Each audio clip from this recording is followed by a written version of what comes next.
Matt, can you tell me what happened today on the Restorative Justice Day 1 of the 4-day Facilitator course? Well, at first we went through a lot about the principles of restorative justice, about which I didn't know a great deal, apart from my cursory investigations online.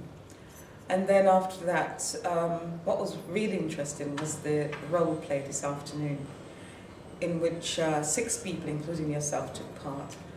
And I just found that amazing because there were a couple of people who said they hated role plays and role playing, but when they actually took part in that, it was so amazing. They were just brilliant, and after a while, you actually forgot that they were your colleagues and just focused on the matter in hand and the issues that were being discussed and the emotions that were being raised. I thought that was brilliant. What did you think about role plays before you did this role play? Well, I always I do a lot of training myself, and I think it's something that you have to give a lot of guidance with and quite close parameters. Otherwise, it just descends into embarrassed laughter. But because it was quite precise what people had to do and what they were talking about, then they got very quickly into the spirit of the thing, and it was just serious, very emotional and very convincing portrayal of what a restorative justice session could be. You've done day 1 of the RJ 4-day Facilitators course. Yep. What happened? Really interesting actually for me, because we've got a very diverse group of people here, and even more so that everyone's understanding of RJ was different when we started the day, and when we've all gone home I think we've got a much better understanding of it. What are your thoughts on RJ at the moment? In my own line of work, really important, but also understanding how and when to use it, and I think I've got a better grasp of that today, especially after the role plays. Okay, do you feel you're going to be able to implement it when you take it back to your organisation? Definitely implement it, and also look to get other members of staff trained to do it as well. I think there's a lot of conflict resolution that takes place, and I see this as the next step to that, really. Great, okay. And the role play today, day 1 role play, what happened there? I played the part of the victim's son, which I thought was really interesting for me. And to be quite honest, some of the things I was saying are things I feel very strongly about myself when these sort of things happen.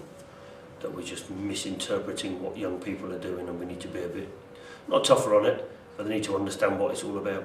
Do you think the role plays are useful at this stage? I think today's one really showed everybody what RJ was all about. So on day 1 out of a 4-day to get that experience, I think is really vital. Do you feel it was valuable? Absolutely. Great. Great, thanks Geezy. That's all right, no worries. End of day 2 of the RJ Facilitators course. What happened today? Today we did fairies, different fairies that's related to RJ, and we basically did a role play in day 1. And so the fairy that we learnt today, we had to apply it to the scenario that we did yesterday. And what are your thoughts on that? I thought it was quite useful because understanding the theory behind IJ and seeing how it was used in the scenario that we did the day before helped me to understand the importance of making sure that the elements of the theories is used in my facilitation. And do you feel it was a valuable experience to link theory and practice together? Definitely, because I've gone on other training courses where you get told the theory of whatever it is that they're teaching you, but I've never done a scenario and had to put the theory to the scenario. Never done that before. So it actually made it more, it felt more real. End of day 2 of the RJ 4-day Facilitator course. What did you do today? We learned how to apply theories and practice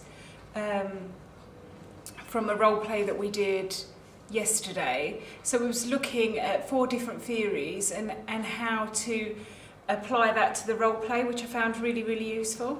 What did you think of the theories that were chosen? I thought they were really interesting because a lot of the times you look at one theory, whereas this was looking at several different theories, and that was quite useful because if you struggled to apply the role play to one, you could have worked on applying it to another one, and it was nice that we all rotated from one group to the next group to look at each theory individually.